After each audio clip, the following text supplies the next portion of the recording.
အားလုံးပဲမင်္ဂလာပါဒီနေ့ကျွန်တော် audio စေဝင်စားကြတဲ့ကျွန်တော်ရဲ့မိတ်ဆွေတွေကိုကျွန်တော်ဒီ auto multimedia speaker လေးနဲ့ကျွန်တော်မိတ်ဆက်ပေးပါမယ်သူ့ရဲ့ main brand ဆိုလို့ရှိရင် UK ရဖြစ်ပါတယ်ဒါနဲ့လို့ made in China ဖြစ်ပါတယ်ဒီဒီဇိတ်ကလေးကိုကျွန်တော်ကနေကျွန်တော် MP3 player တစ်လုံးကျွန်တော်သုံးမှုပါတယ်တော်လေးကို quality ကောင်းပြီးတော့じゃတကယ် quality အရေးသွေးကောင်းပြီးတော့じゃအတန်တွက်လည်းအရင်ကောင်းပါတယ်အခုဒါလေးကိုကျွန်တော် unboxing လုပ်ပြပေးမယ်နောက်ဒါဒီကျွန်တော်တို့ပြီးခဲ့တဲ့လတွေတုန်းကလည်းကျွန်တော်ဒါလေးကိုကျွန်တော် post တင်ထားမှုပါတယ်ကျွန်တော်ရောင်းခဲ့တဲ့ဈေးနှုန်းဒီ2,500,000 2,200,000အဲ့လောက်တွေမှာကျွန်တော်ရောင်းလာတာဖြစ်ပါတယ်အခုဒါကျွန်တော်တို့ဒီ promotion ကာလအတော်အတွင်းထဲမှာ company ကနေပြီးတော့ကြတော့သူတို့ promotion လုပ်တဲ့အတွက်ကြောင့်ဈေးနှုန်းတက်တာနဲ့ကျွန်တော်တို့ဝယ်ယူရရှိနိုင်မှာဖြစ်ပါတယ်အခုကျွန်တော်အာဂါဆိုင်ကနေပြီးတော့ရောင်းချမယ်ဈေးနှုန်းဟာဆိုလို့ရှိရင်3,900,000ဖြစ်ပါတယ်သူ့ရဲ့ quality အရေးသွေးနဲ့သူ့ရဲ့အတန်အတွက်ကဘာမှကိုပြောစရာမလိုတော့အောင်အထူးကောင်းမွန်တာကိုတွေ့ရမှာဖြစ်ပါတယ်သူ့မှာဆိုလို့ရှိရင်ဒီမှာပုံမှာပြထားသလိုပဲ satellite speaker နှလုံးပါမယ်ဒါကတော့သူ့ရဲ့ amplifier ဖြစ်ပါတယ်ဒါကတော့ကျွန်တော်တို့9လက်မခွဲရှိတဲ့ subwoofer ဖြစ်ပါတယ်ကိုအတန်ပိုင်းဆိုင်ရာကို bass treble ရမစလို့ကျွန်တော်ချိန်ကြည့်ပြီးတော့じゃအသုံးပြုလို့ရပါတယ်အသုံးပြုလို့ရတဲ့ဟာတွေကဆိုလို့ရှိရင်ကျွန်တော်ဒါကတော့ကျွန်တော် karaoke ဆိုလို့ရမှာမဟုတ်ပါဘူးနောက်တစ်ခုကကျွန်တော် ACDC မဟုတ်ပါဘူးဒါကတော့လျှက်စမီနဲ့သုံးရမယ် AC only ဖြစ်ပါတယ်နောက်တစ်ခုကသူ့မှာဆိုလို့ရှိရင်တော့အဓိကကျွန်တော်တို့ဒီကွန်ပျူတာတွေ laptop တွေနဲ့ချိတ်ဆက်ပြီးတော့ multimedia အသုံးပြုခြင်းတဲ့သူတွေကိုယ့်ရဲ့အိတ်ခန်းထဲမှာတကယ်ကိုအရသာရှိနဲ့အတန်နားထောင်ခြင်းတဲ့လူတွေအတွက်အထူးသင့်တော်ပါတယ်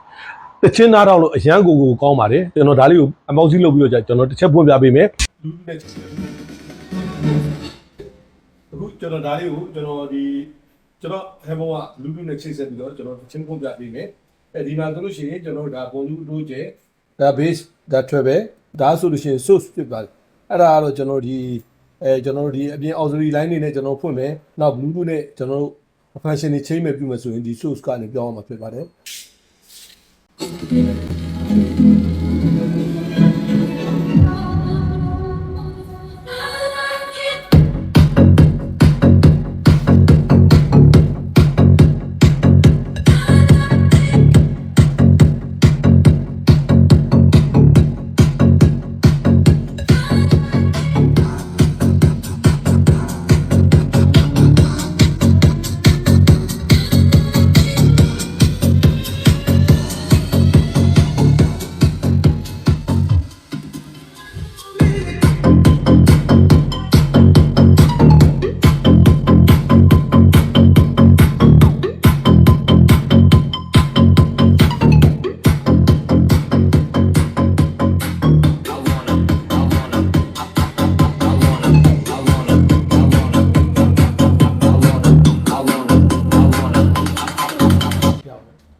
အခုမြင်တွေ့ရတဲ့အတိုင်းပဲဒီသူ့ရဲ့ packaging design ကိုတွေကတော်လေးစနစ်ကြတာကိုကျွန်တော်တွေ့ရမှာဖြစ်ပါတယ်ကျွန်တော်ထင်တယ်ဒါ satellite speaker နှစ်စုံဖြစ်လိမ့်မယ်ဟုတ်ပါတယ်ဒါသူ့ရဲ့ satellite speaker လေးဖြစ်ပါတယ်သူ့မှာကျွန်တော်တိတ်ကတ်ထားပေးပါတယ် rubber liner နဲ့ကျွန်တော်ဒီ3လက်မ speaker လေးတွေနှလုံးတက်ထားတာကိုတွေ့ရမှာဖြစ်ပါတယ်ဒါလေးနှလုံးပါမယ်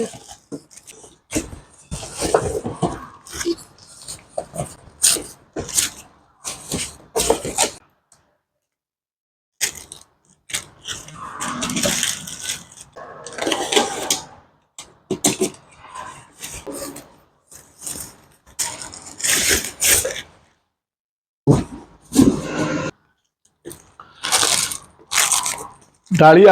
ကျွန်တော်ဒီ auto 2.1 stereo လေးရဲ့ amplifier ဖြစ်ပါတယ်သူ့ရဲ့ output watt ဟာဆိုလို့ရှိရင်ကျွန်တော်75 watt ထွက်မှာဖြစ်ပါတယ်သူ့ရဲ့အသာအနာ quality design အနေထားကိုတစ်ချက်ကြည့်လို့ရှိရင်တော်လေးကိုတက်ရဲနဲ့အဆင့်မြင့်တာကိုတွေ့ရမှာဖြစ်ပါတယ်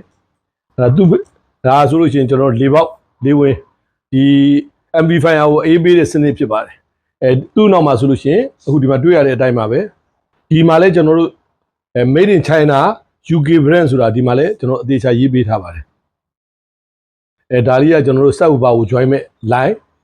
ဒီကောင်ကကြတော့ကျွန်တော်တို့ဒီ satellite speaker ကိုသွားမဲ့ line ဒါကတော့ကျွန်တော်တခြား other device တွေနဲ့ တွဲပြီးတော့じゃဖွင့်မယ်ပြုမယ်ဆိုလို့ရှိရင် auxiliary TV တို့ကျွန်တော်တန်တဲ့ device တွေနဲ့တွဲပြီးတော့ဖွင့်မယ်ဆိုရင်ဒါ auxiliary line ဖြစ်ပါတယ် line in ဖြစ်ပါတယ်ဒါကတော့ကျွန်တော် woofer နဲ့ join မှု line ဒါကတော့ auxiliary ကျွန်တော်တို့ဒီတခြား device တွေနဲ့တွဲဖို့ရတဲ့ audio line မျိုးဖြစ်ပါတယ်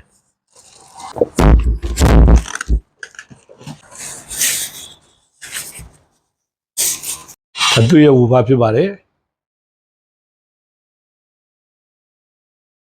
ကျွန်တော်တစ်ချက်ကျွန်တော်အတန်ဖွင့်ပြပေးမယ်သူ့ရဲ့အတန်အတွက်ကိုတစ်ချက်နားထောင်ကြည့်အောင်အချိန်မီချိုးတာလုံးတွေကောင်းလုံးဝန်ဆောင်မှုနဲ့အာကလက်ထောင်းနေပါချက်မင်္ဂလာရှိသောနေ့လေးဖြစ်ပါစေရှင်